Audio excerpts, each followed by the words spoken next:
dando início à disciplina de higiene do trabalho e saneamento do meio, aula 1, do curso de especialização técnica em enfermagem do trabalho. A gente vai estar abordando essa disciplina, as questões de higiene da segurança do trabalho e também as partes que envolvem a parte do saneamento básico, a parte de segregação dos resíduos sólidos, questão de fornecimento de água, alimentação, dentro do ambiente de trabalho. Vamos falar um pouco também sobre o histórico da higiene, segurança e medicina do trabalho, alguns conceitos e classificação dos riscos ambientais, como calor, frio, umidade, iluminação, ou seja, todos esses temas a gente vai estar abordando durante a aula. Voltando aqui à parte do histórico, a parte inicial de tudo, desde seu aparecimento na Terra, o homem está exposto aos riscos. Que riscos são esses? São os riscos ambientais, as questões dos intempéries naturais, frio, calor, umidade, raios solares, ultravioletas. Com ele, não tem controle sobre esse risco. Ocorre sobre ele todo tipo de acidente. O homem inventou a roda d'água, a máquina de ar, as máquinas, a vapor, a eletricidade e até os computadores. Mas todas essas invenções, todas elas vieram com um tipo de risco para o ser humano que está manejando a mesma. As máquinas a vapores vieram com o carvão mineral, que trouxe vários riscos e causou vários acidentes e várias mortes e perdas da saúde desses colaboradores que manusearam esses minerais. As máquinas de TA, a eletricidade trouxe o risco do choque elétrico, de acidente. Os computadores, a parte ergonômica, a parte visual, a parte de exposição. Dando continuidade à parte histórica, pelo que se sabe, a preocupação com acidente e doença decorrente do trabalho humano surgiu na Grécia Antiga, quando Hipócrates, considerado o pai da medicina, fez algumas referências aos efeitos do chumbo na saúde humana. Posteriormente, outros estudiosos como Plínio e Galho descreveriam algumas doenças a que estão sujeitas as pessoas que trabalham com enxofre, zinco e chumbo. Ou seja, uma das primeiras atividades, que foi a mineração, foi a que aconteceu os primeiros estudos desses acidentes, que desde a parte de soterramento, a parte respiratória, a parte que causava pneumonias desses trabalhadores, tudo isso envolvia uma grande quantidade de massa de trabalhadores que ficavam doentes e tinham a perda de suas vidas, de sua saúde, e foi feito os primeiros estudos com relação à medicina do trabalho e à higiene da segurança do trabalho. O primeiro livro abordando a questão surgiu em 1556, da autoria de Georges Agricola, que publicou o seu trabalho De Metallica, onde eram estudados diversos problemas relacionados à extração e à fundição do ouro e da prata, enfocando inclusive os acidentes de trabalho e as doenças comuns entre os mineiros. No ano de 1700, o italiano Bernardino Ramazzini publicou em seu livro As Doenças dos Artesãos, como a descrição de 53 tipos de enfermidades profissionais, sendo que para algumas delas eram apresentadas as formas de tratamento e até mesmo a questão de prevenção. Ou seja, em 1700, esse italiano, o Ramazzini, ele já trouxe a parte da doença e alguns tratamentos e algumas medidas que hoje a gente tem como EPI para poder fazer os controles dessas enfermidades e dessas atividades para controlar esses riscos para que não acontecesse o acidente com o colaborador. A primeira lei da medicina do trabalho, segundo Rodrigues, 1993, o conhecimento do acúmulo até então começou a ser utilizado para a forma de leis de proteção à saúde e à integridade física dos trabalhadores, numa tentativa de preservar o novo modo de produção, como a Lei da Saúde e Moral dos Aprendizes, de 1802, que foi a primeira lei que abordou essa questão da segurança do trabalho, ou seja, onde envolveu a questão da saúde e o desenvolvimento de cada atividade, aonde ela trazia para aquele colaborador uma segurança com relação à sua saúde. Se ele perdesse a sua saúde, se ele perdesse a mobilidade para exercer aquela atividade, ele era ressarcido e aposentado por ter perdido a sua qualidade de vida devido à atividade, ou seja, a empresa era obrigada a fornecer esse subsídio ao mesmo. Essa lei estabelecia o limite de 12 horas de trabalho por dia, proibiu o trabalho noturno e nortava a obrigatória ventilação do ambiente e a lavagem das paredes das fábricas durante 2 vezes por ano. Ou seja, nesse tempo, a parte de higiene e a parte de saneamento era pouco conhecida e até muitas vezes eles esqueciam de fazer essas atividades por parar a produção para poder limpar as máquinas, limpar suas paredes, limpar o piso e o teto. Ou seja, a partir dessa primeira lei, trouxe isso como se fosse uma obrigação, onde os mesmos poderiam ser punidos legalmente para que, se não exercesse essas atividades. A lei da saúde moral, portanto, as leis de proteção ao trabalhador, eles surgiram inicialmente em 1802 na Inglaterra, na França foi em 1862 com a regulamentação da segurança e higiene do trabalho, e em 1865 na Alemanha, e em 1921 nos Estados Unidos, ou seja, é algo bem recente nos nossos meios de vida.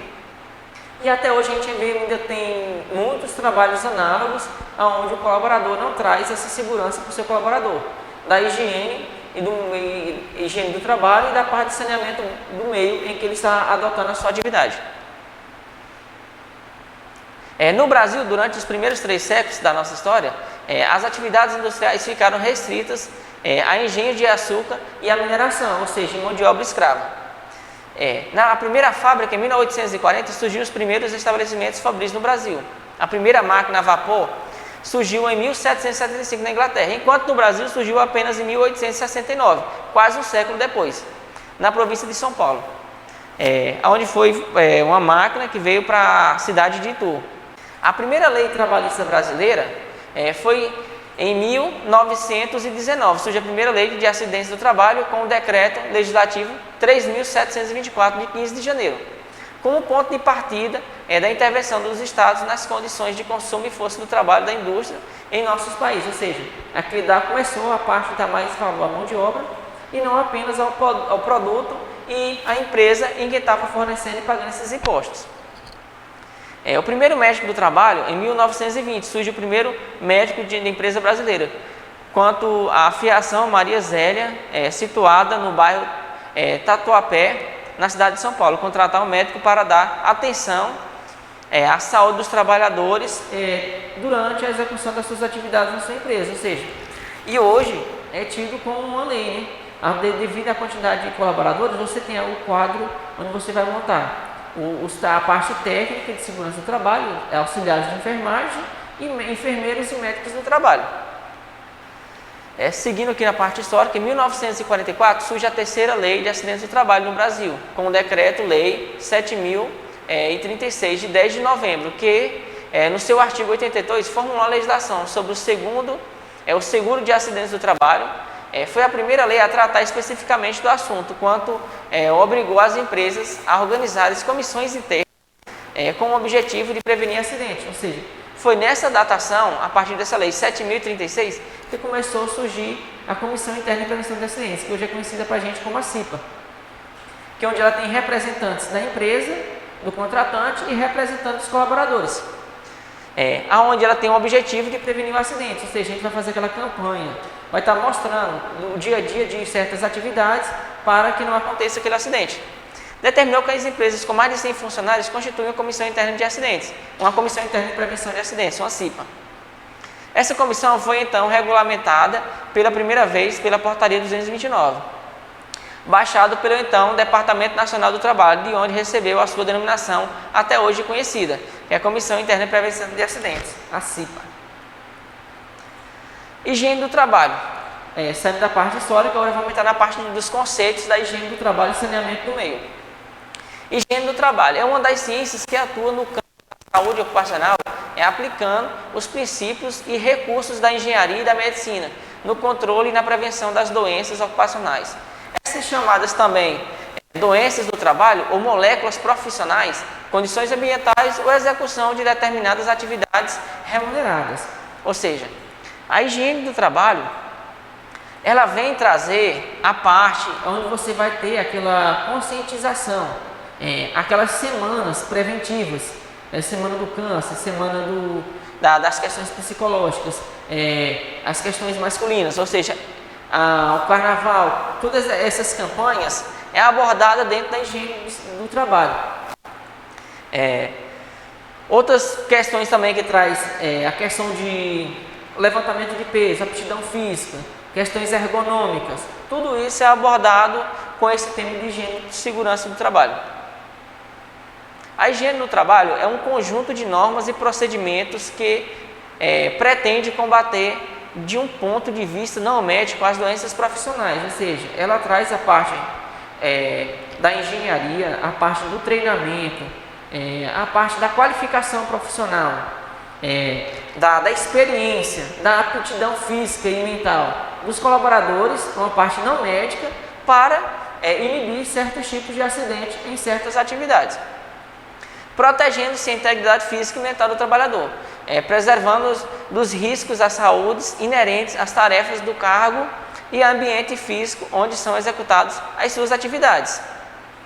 Classicamente, a higiene do trabalho costuma ser definida como sendo a ciência e a arte dedicada à antecipação, reconhecimento, avaliação e controle de fatores de riscos ambientais originados nos postos de trabalho e que podem causar enfermidade, prejuízo para a saúde e o bem-estar dos trabalhadores, também tendo em vista possíveis impactos nas comunidades vizinhas e no meio ambiente em geral. Ou seja, a parte de higiene do trabalho, ela pode vir desde um acidente que vai trazer, afetar a integridade física e mental do trabalhador, quando até uma contaminação de um solo de um rio, ou então a causa de um incêndio que vai afetar diretamente uma comunidade, ou então o transporte, fornecimento de energia e assim por diante. No que se refere à higiene do trabalho, em um sentido amplo, deverá o profissional de segurança estar apto a reconhecer os riscos profissionais capazes de ocasionar alterações da saúde do trabalhador ou afetar o seu conforto e a sua eficiência profissional, avaliar a magnitude desses riscos, ou seja, quantificar e qualificar esse tipo de risco em partes gráficas e a utilização de estatísticas, através da expressão e treinamento, e com auxílio de técnicas de avaliação quantitativa e qualitativa. Prescrever medidas de eliminá-los ou reduzi-los a níveis aceitáveis. Ou seja, você vai utilizar das partes de engenharia, a parte de EPI, treinamento e fornecimento de treinamentos para esses colaboradores para estar eliminando esses riscos ou reduzindo-os a níveis aceitáveis. Higiene do trabalho e os ramos profissionais. Saneamento do meio ambiente, ou seja, a parte de descarte de resíduos sólidos, líquidos, de esgotos sanitários, a parte de controle de EPIs, psicologia e sociologia, onde vai estar envolvendo o psicológico de cada profissional, na hora de fazer sua avaliação, na parte do ASA, para poder integrar a sua atividade, está desenvolvendo a mesma. Medicina do trabalho, onde vai desde a parte do ASA, da parte de admissão quanto à parte demissional e o acompanhamento dele dos seus periódicos durante as suas atividades. Toxicologia, quanto aos níveis de riscos, quanto à parte de raio-x, a parte de elétrica e assim por diante. A segurança do trabalho em si, onde vai estar envolvendo um todo essa parte das NRs, o direito, onde entra a parte legislativa e legal de tudo. Engenharia, onde vai ter esses abates, onde vai ter fazer esses controles primários. E ergonômico, que é a parte de posicionamento, a parte que esses profissionais vão estar trabalhando e desenvolvendo as suas atividades. O termo risco ocupacional possui várias formas de classificação e interpretação no campo da segurança do trabalho. O que se pode concluir de imediato é que os riscos ocupacionais podem provocar efeitos adversos à saúde e à integridade física e mental do trabalhador. Aqui está algumas plaquinhas que refletem um dia a dia de um técnico de segurança do trabalho na parte da sua conscientização e das colocações de informações, onde você vai colocar a placa para estar vislumbrando essa parte das suas informações e estar passando a seus colaboradores. Podemos apresentar os riscos ocupacionais das seguintes formas.